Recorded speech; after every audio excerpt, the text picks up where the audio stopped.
the diplomatic steps that were taken that led to the ceasefire, and specifically Secretary Rubio's role?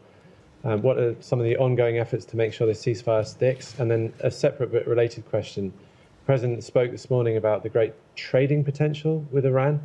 Does this administration envision a broader rapprochement with Tehran that could lead to diplomatic ties being established, even the embassy being reopened?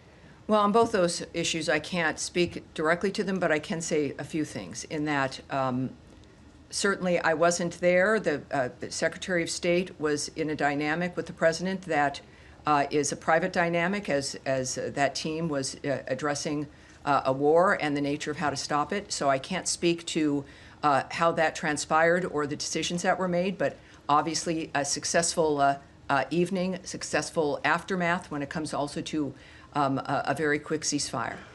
In the meantime, for your other question, which was, remind me again your second question? Well, President Trump this morning spoke a little bit about the potential for trade with Iran. Oh, the trade question. I was asking more about the yes, obviously, again, while I can't speak obviously to the choices President Trump will make, what we do all know is that he is a businessman. Americans appreciate that about him, the nature of how he looks at the issue of national security and safety.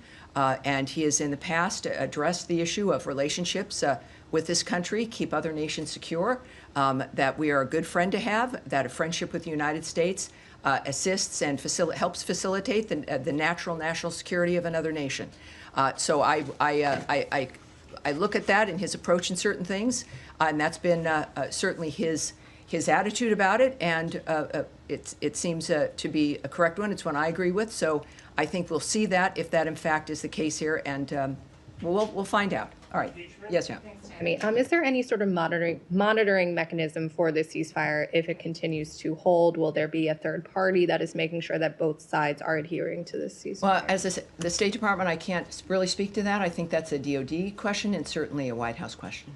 And then how do you view the next steps for nuclear talks potentially resuming in light of this ceasefire? Is there anything on the schedule, any follow-on conversations between the two sides to try to resume the talks that had been? Well, I can't speak to a schedule. I'm not going to guess or speculate about when something might happen. What we do know, and President Trump throughout this process had been tweeting about the fact that this would be a good time for negotiations to renew, for these talks to renew. Of course, with some disappointment that it got to this point. He has been committed to diplomacy and to discussions. Obviously, he's displayed that for these last 5 months, and I would think that has not changed. So the commitment, not just from President Trump, but also from Secretary Rubio, to minimize the need and go out of your way for the need to not engage militarily, is clearly a hallmark for him and his view of national security and foreign policy, as it is for Secretary Rubio. And I would expect that approach and that commitment to remain the same. Impeachment? Yes, go ahead. Thanks, Tammy. Just to follow on that, over the weekend, the president, many other cabinet members, they said that the strikes by the U.S. military on Iranian facilities had obliterated the nuclear program. Because of that, do you see that as buying more time for these negotiations to play out? Has the urgency at all changed? And there are reports that Qatar has tried to mediate nuclear talks, try to restart those. Are you receptive of Qatari efforts at this point? Well, that's not something I can address in any detail at all. I do know that the president was very confident in his assertion of the destruction of those sites. That was necessary because of the point that he's had from the start of this, which is that Iran cannot have a nuclear weapon. That has been a very singular, clear point, and the understanding is now they're not going to have one. And that clearly might open the door for the people involved in those kinds of decisions about how to move forward. But that was